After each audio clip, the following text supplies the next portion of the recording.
दोस्तों स्वागत है आप सभी का हमारे चैनल पर। आज की मूवी का नाम है मार्सेन। वीडियो शुरू करने से पहले आप इस वीडियो को लाइक कर दीजिए और चैनल को भी सब्सक्राइब कर लीजिए। हम शुरू करते हैं आज की कहानी। तो कहानी की शुरुआत में हम एक दया नाम के आदमी को देखते हैं जो जेल से छुटकर बाहर निकला होता है और फिर वो मंदिर के बगल में एक तालाब में नहा रहे आदमी का फोन चोरी कर लेता है और वहाँ से भाग जाता है। यहाँ हमें पता लगता है कि दया छोटी मोटी चोरी करता है जिस वजह से पुलिस ने उसे हिरासत में लिया था। आगे जाकर वो फोन से सिम वगैरह निकाल देता है। फिर वो टाइम पास करने लगता है और सूरज ढलने पर वो एक मूवी देखने जाता है, पर मूवी उसे अच्छी नहीं लगती तो वो आधी मूवी छोड़कर बाहर आ जाता है। बाहर आने पर वो पार्किंग वाली जगह पर जाता है जहाँ उसे एक बाइक में चाबी लगी हुई मिलती है, तो वो बाइक चुराकर वहाँ से निकल लेता है और थोड़ी दूर आगे जाने के बाद वो बाइक का नंबर प्लेट बदल देता है। जिसके बाद वो उसी बाइक से एक नागरकोल नाम के गाँव में पहुँचता है जहाँ उसे एक सुनसान घर दिखता है जो देखने में काफी बड़ा था और उसकी सारी लाइटें बंद थी। ये देखकर उसे लगता है कि यहाँ पर कोई नहीं होगा और वो चोरी करने वहाँ चला जाता है। फिर अंदर जाने के बाद वो सभी कमरे चेक करने लगता है। कमरे चेक करते हुए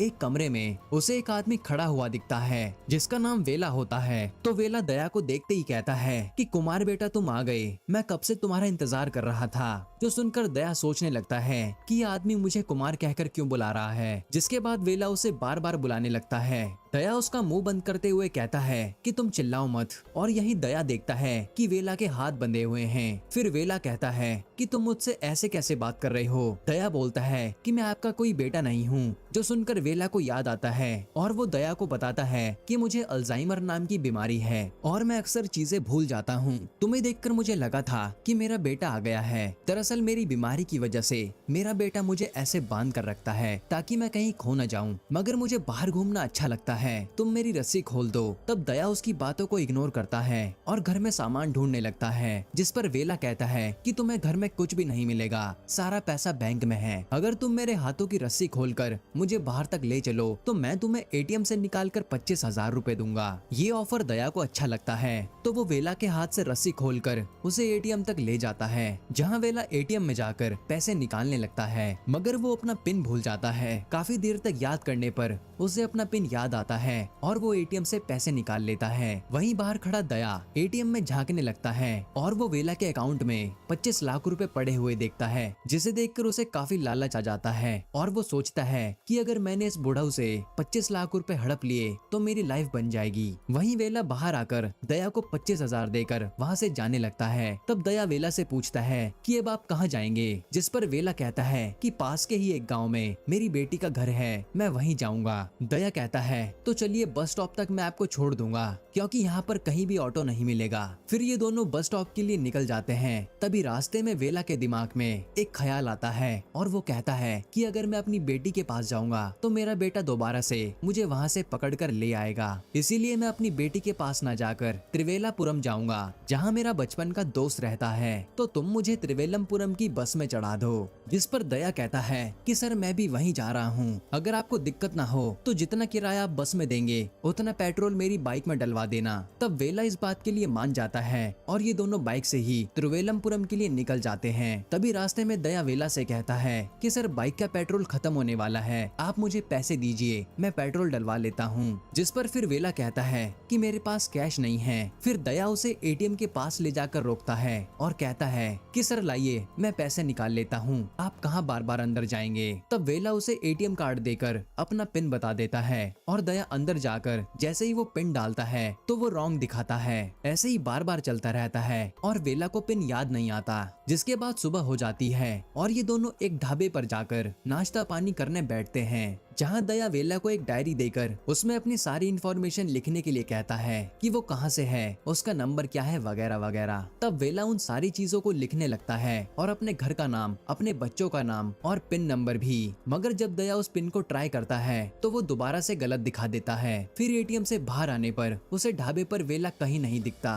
तब वो एक बस में वेला को चढ़ते हुए देखता है जो तुरंत भागकर उस बस में चढ़ जाता है और वो वेला के पास जाकर कहता है कि सर आप यहाँ कहाँ बैठ गए। हमें तो कहीं और जाना है, चलिए चलते हैं। मगर वेला कहता है कि बेटा तुम कौन हो, मैं तुम्हें नहीं जानता। तब बस में बैठे लोगों को लगता है कि दया वेला को किडनैप करने आया है। वहीं बस का कंडक्टर कहता है कि चलो बस को पुलिस स्टेशन में लेकर चलो। तब दया घबरा जाता है कि इनकी जेब में एक डायरी है, उसमें मेरा नाम और फोन नंबर लिखा है, आप चाहे तो उस पर कॉल करके देख सकते हैं। तब कंडक्टर उस नंबर पर कॉल करता है और वो नंबर दया का निकलता है। तभी वेला को भी याद आ जाता है कि दया कौन है। फिर ये दोनों दोबारा से बाइक पर अपना सफर शुरू करते हैं, जहाँ गर्मी ज्यादा होने के कारण वेला दया से कहता है कि बेटा हाईवे पर ज्यादा गर्मी है, क्यों ना हम गाँव से होते हुए चलें। जिसके बाद दया अपनी बाइक को गाँव की तरफ ले लेता है। गाँव में थोड़ा अंदर जाने पर रास्ते में दया को एक बकरी वाला दिखता है, जो अपनी काफी सारी बकरियों को रोड पर चला रहा था। तब दया जानबूझकर उसकी एक बकरी को ठोक देता है, और ऐसा उसने किस लिए किया ये हमें आगे पता चलेगा। यहाँ बकरी ठोकने पर वो आदमी काफी चिल्लाने लगता है कि तुमने मेरी बकरी मार दी। तब दया कहता है कि अच्छा चिल्लाओ मत, मैं तुम्हें बकरी के 2000 रुपए दे दूंगा। मगर बकरी वाला कहता है नहीं,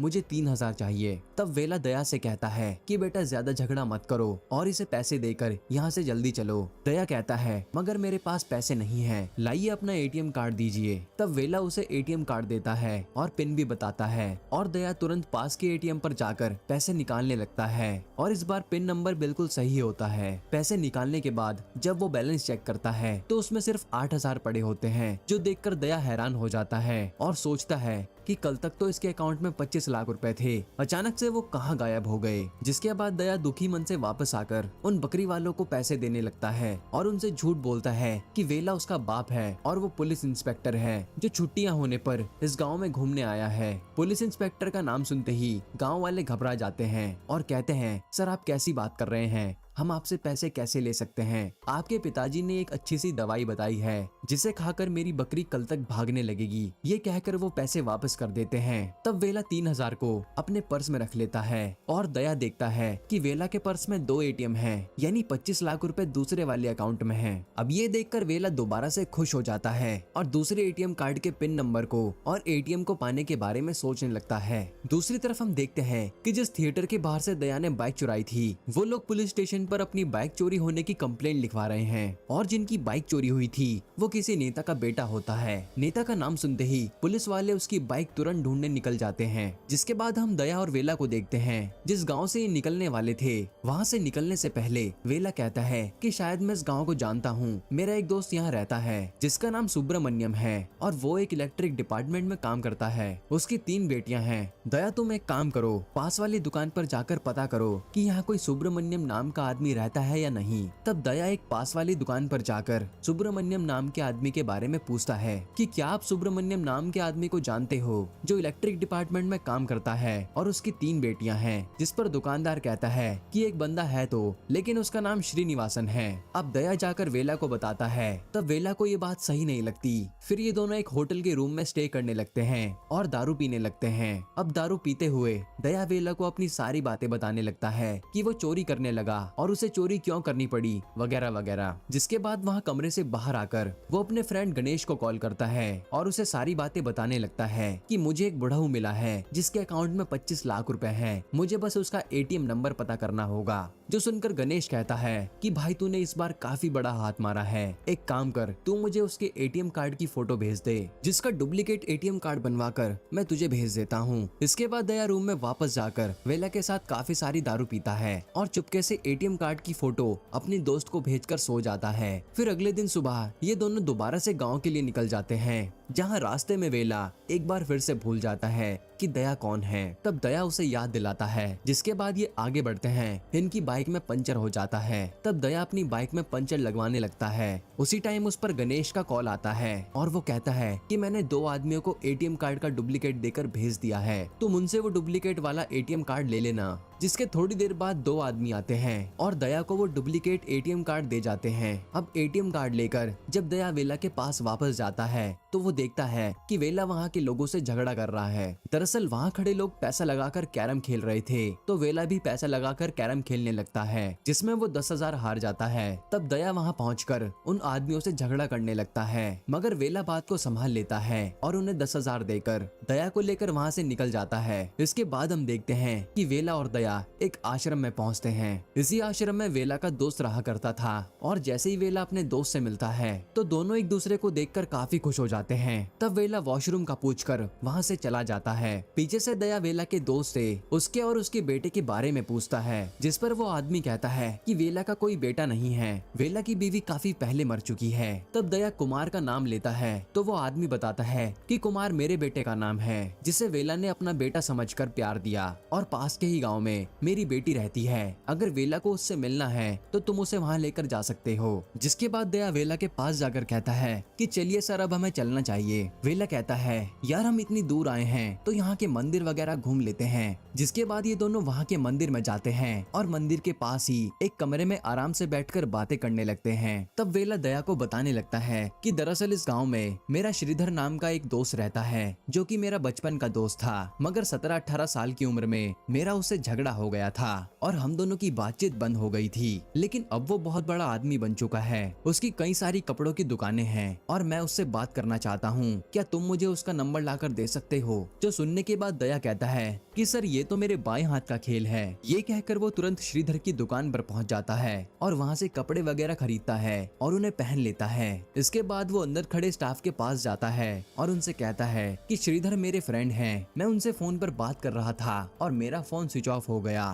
तो क्या तुम मुझे उनका नंबर मिलाकर दे सकते हो? तब वहाँ के स्टाफ उन्हें श्रीधर का नंबर डायल करके देते हैं और दया नंबर नोट करके वेला को ले जाकर दे देता है, जो देखकर वेला दया की काफी तारीफ करता है और नंबर लेकर कहता है कि मैं उससे बाद में बात कर लूंगा। फिर दूसरे सीन में हम देखते हैं कि फरीदा नाम की पुलिस इंस्पेक्टर एक मर्डर केस को इन्वेस्टिगेशन कर रही होती है और ये वही घर होता है जहाँ दया चोरी करने आया था और उसे वहाँ वेला मिला था। उसी टाइम फरीदा को पता लगता है कि 2 मर्डर और हुए हैं, एक दूसरे गाँव में और एक त्रिवेलमपुरम में। त्रिवेलमपुरम में जिसका मर्डर हुआ है वो कोई और नहीं बल्कि श्रीधर था। कल दया ने श्रीधर का नंबर वेला को दिया और आज उसकी मौत हो गई। वहीं श्रीधर की लाश एक झील में मिलती है, इसी के साथ उसका नंबर भी एक्टिव आ रहा था। फरीदा समझ जाती है कि कातिल ने श्रीधर का फोन अपने पास रखा है और वो ट्रेवल कर रहा है। जिसके बाद हम दया और वेला को देखते हैं जो कि दूसरे से दूसरे गांव की ओर बढ़ने लगते हैं। रास्ते में वेला कहता है कि जो अगला गांव आने वाला है उसमें मेरा एक दोस्त रहता है और उसके गांव में एक बड़ा फेस्टिवल भी होता है, तो आज रात हम वहीं रुकेंगे।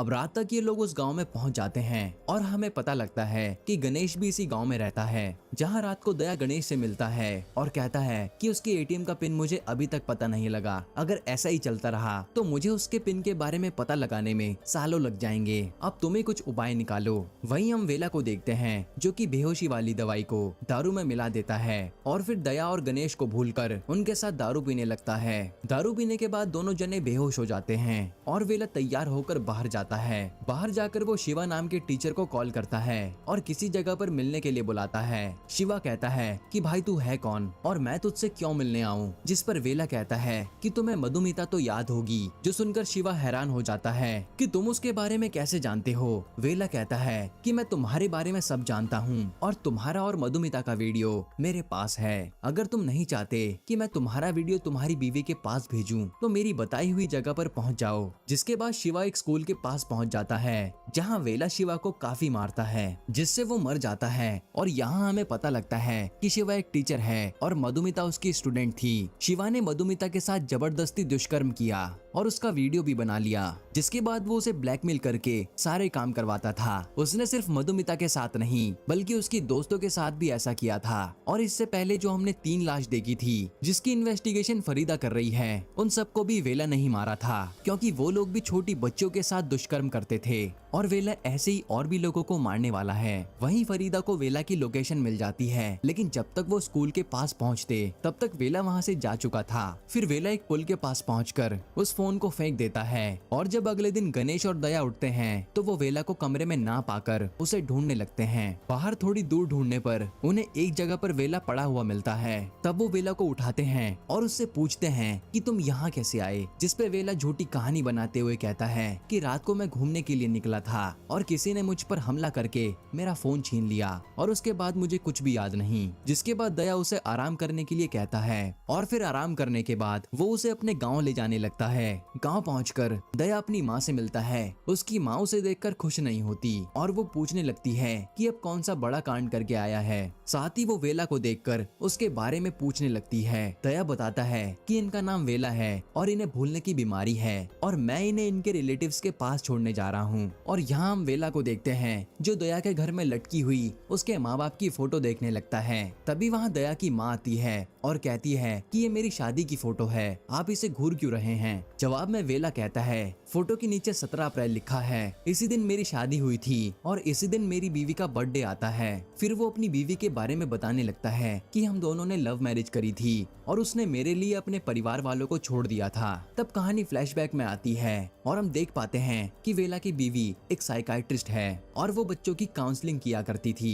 एक दिन मधुमिता नाम की लड़की उसके पास आती है। वो उसकी काउंसलिंग करने लगती है, जहाँ वो लड़की काफी रोते हुए बताने लगती है कि शिवा नाम के टीचर ने उसके साथ दुष्कर्म किया है और उसकी वीडियो बनाकर अब वो उसे ब्लैकमेल कर रहा है। इसके अलावा उस टीचर ने मधुमिता की दोस्तों को भी परेशान करना शुरू कर दिया है और अब उसकी वजह से उसके दोस्तों की भी लाइफ खराब हो रही है। तब वेला की वाइफ उसे संभालती है और अगले दिन उसको खबर मिलती है कि मधुमिता ने आत्महत्या कर ली है। ये खबर सुनकर वेला की वाइफ के होश उड़ जाते हैं और वो कुछ ही दिनों में डिप्रेशन में चली जाती है। इसी के साथ वो टीचर पर केस भी फाइल कर देती है। धीरे धीरे वेला की वाइफ को अल्जाइमर हो जाता है और वो चीजें भूलने लगती है। फिर कोर्ट में जब उसे स्टेटमेंट के लिए बुलाया जाता है तो वो ढंग से अपनी स्टेटमेंट भी नहीं दे पाती। इन्हीं सब चीजों के बारे में सोचकर वो काफी परेशान होती है और एक दिन वो सारी स्टेटमेंट एक डायरी में लिखकर अपने पति वेला को दे देती है और कहती है कि मधुमिता के साथ जिसने भी ये गलत काम किया है तुम उसे जिंदा मत छोड़ना। और अगले दिन वो भी आत्महत्या कर लेती है। ये देखकर वेला काफी टूट जाता है और उसी दिन से वो डिसाइड कर लेता है कि ऐसे लोगों में से किसी को भी वो जिंदा नहीं छोड़ेगा। और अब वेला सिर्फ एक आदमी को मारना चाहता है जिसका नाम अरुण होता है, क्योंकि वो छोटी बच्चियों को किडनैप करके उन्हें मार्केट में सप्लाई किया करता था। अब कहानी प्रेजेंट में आती है जहाँ ये दोनों बाइक पर बैठकर निकल जाते हैं और तब वेला दया से कहता है कि यार तुम इतने दिनों बाद अपने गाँव आए हो तो अपनी माँ के पास रुक जाओ। मगर दया कहता है नहीं सर, मुझे आपके साथ मजा आ रहा है, आपको आपके गांव छोड़कर मैं वापस आ जाऊंगा और मैंने सोच लिया है कि मैं आपसे कोई चोरी वोरी नहीं करूंगा। तभी दया के पास उसकी माँ का फोन आता है और वो बताती है कि घर पर 10 लाख का चेक पड़ा हुआ है। जो सुनने के बाद दया बाइक रोक लेता है और वेला से पूछता है कि सर ये चेक आपने ही रखा है ना। वेला पहले तो कुछ नहीं कहता, लेकिन दया के बार बार पूछने पर वो बता देता है कि मेरे पास तो मेरी कोई औलाद नहीं है और मैं इतने सारे पैसों का क्या करूंगा, तुम एक अच्छी जिंदगी जीना और उन पैसों से एक छोटा सा बिजनेस खोल लेना।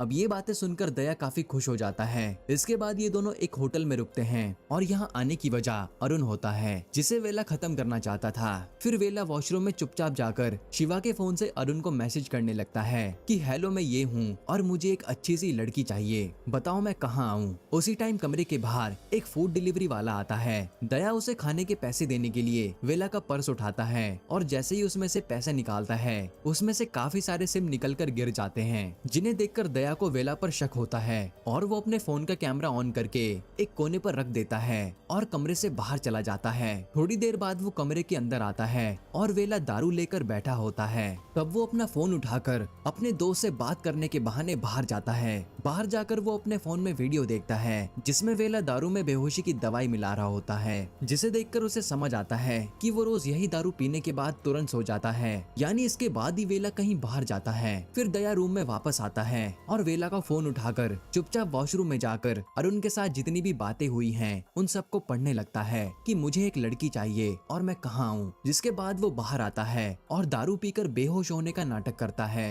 दया के बेहोश होने पर वेला वहाँ से चला जाता है। दया उसका पीछा करने लगता है। पीछा करते हुए वो सोच रहा था कि मैं वेला को कितना अच्छा आदमी समझता था, मगर ये कितना घटिया आदमी निकला। खैर वेला उस जगह पर पहुंचकर अरुण का इंतजार करने लगता है, लेकिन अरुण के ना आने पर वो वापस आने लगता है। तब उससे पहले दया रूम पर पहुंच जाता है और सोने का नाटक करने लगता है। वेला भी आकर चुपचाप सो जाता है। अब अगले दिन रूम पर गणेश आता है, जिसे दया सारी बातें बताने लगता है कि मैं वेला को कितना अच्छा आदमी समझता था, लेकिन ये तो कितना घटिया किस्म का आदमी है जो लड़कियों के साथ गलत काम करता है। तब गणेश कहता है कि एक काम करते हैं, हम इसे अपने गेस्ट हाउस पर ले चलते हैं और वहीं पर इसकी अच्छे से धुलाई करेंगे। ये आइडिया दया को सही लगता है और वो वेला को गणेश के साथ उसकी कार में बैठाकर कि आप गणेश के साथ गेस्ट हाउस पहुंचिए, मैं ड्रिंक वगैरह लेकर आता हूँ। तब वेला ज्यादा नहीं सोचता और चल देता है, लेकिन पूरे ही रास्ते वो पीछे मुड़कर देखता रहता है तो दया कहीं भी नहीं दिखता। गणेश कहता है कि सर आप चिंता मत करिए, वो आ जाएगा। तभी वेला कार में एक कीचेन देखता है जिसे उसने अरुण की डीपी में देखा था। अब सच्चाई पता लगाने के लिए वेला अरुण को कॉल करता है और वो कॉल गणेश उठाता है और यहाँ वो हंसते हुए कहता है कि वाह बुढ़ऊ, तुमने मुझे काफी जल्दी पहचान लिया। यहाँ हमें पता लगता है कि गणेश का ही दूसरा नाम अरुण है और वही लड़कियों की स्मगलिंग किया करता था। फिर गणेश उससे कहता है कि तुम मुझे यहाँ मारने आए थे, लेकिन अब मैं तुम्हें मारूंगा। वेला कहता है कि तुम्हारे दोस्त को इसके बारे में पता है क्या? गणेश कहता है कि मेरा दोस्त तो छोटी मोटी चोरियां करता है, उसे मेरे बारे में कुछ भी नहीं पता कि मैं क्या करता हूँ, बल्कि वो तो तुम्हें ही गलत आदमी समझ रहा है कि तुम लड़कियों के साथ दुष्कर्म करते हो। ये कहकर वो हंसने लगता है। तभी वेला गणेश को मारने लगता है और इन दोनों के बीच में फाइट शुरू हो जाती है। तब गणेश वेला पर भारी पड़ता है और उसका मुंह बांधकर उसे बैठा देता है। तभी वहाँ पर दया आ जाता है और गणेश कहता है कि अब इस आदमी का क्या करना है। दया वेला के पास जाकर उसके हाथ पैर खोल देता है और हमें यहाँ हल्का सा फ्लैशबैक दिखाया जाता है। जब वेला कार से उतर रहा था तब उसने दया को कॉल कर दिया था और दया ने इन दोनों की सारी बातें सुन ली थी। अब दया को गणेश की सच्चाई पता थी तो वो उससे लड़ने लगता है। तभी बीच में वेला आ जाता है और गणेश को जान से मार देता है। फिर थोड़ी देर बाद वहाँ पुलिस आ जाती है जो वेला और दया को अरेस्ट कर लेती है। फिर दोनों को कोर्ट में पेश किया जाता है जहाँ वेला सारी सच्चाई बता देता है और कहता है कि मैंने सिर्फ उन्हीं लोगों को मारा है जो छोटी बच्चियों के साथ गलत काम किया करते थे। तब जज इस केस को आगे पोस्टपोन कर देते हैं, ये कहकर कि तुमने गुनहगारों को मारा है, लेकिन कानून को अपने हाथ में लेना ये अच्छी बात नहीं है। वहीं बाहर आने पर फरीदा वेला और दया को लड्डू खिलाने लगती है और कहती है कि आज मेरी बेटी का जन्मदिन है। उसी तरह जिन लड़कियों के साथ अत्याचार हुआ था उन सभी के माँ बाप वेला को थैंक यू कहने आए थे। यहीं पर एक शॉकिंग बात रिवील होती है कि जब दया गणेश से लड़ रहा था तो उस लड़ाई में दया ने ही गणेश को जान से मार दिया था, मगर उसकी जिंदगी खराब न हो जाए इसीलिए वेला ने उस खून का इल्जाम अपने सर ले लिया। अब जब पुलिस इन दोनों को वैन में बैठाकर ले जा रही होती है तब दया वेला से कहता है कि सर जिस दिन मैं चोरी करने उस घर में गया था तो आप वहाँ पर क्या कर रहे थे? वेला बताता है कि मैं वहाँ उस आदमी को मारने गया था, लेकिन उल्टा उसी आदमी ने मुझे खूब मारा और रस्सी से बांध दिया। तब मैंने रस्सी से बंधे हुए किसी तरह से उस आदमी को खत्म कर दिया और उसे बेड के नीचे छुपा दिया और जैसे ही मैंने उसे छुपाया तभी तुम मेरे सामने आ गए और मुझे समझ नहीं आया कि मैं क्या करूं, तो मैंने भूल जाने का नाटक किया। और दोस्तों इसी के साथ ये कहानी यहीं पर खत्म होती है। आपको ये कहानी कैसी लगी हमें कमेंट में बताना और ऐसे ही वीडियोस के लिए चैनल को सब्सक्राइब कर लीजिए।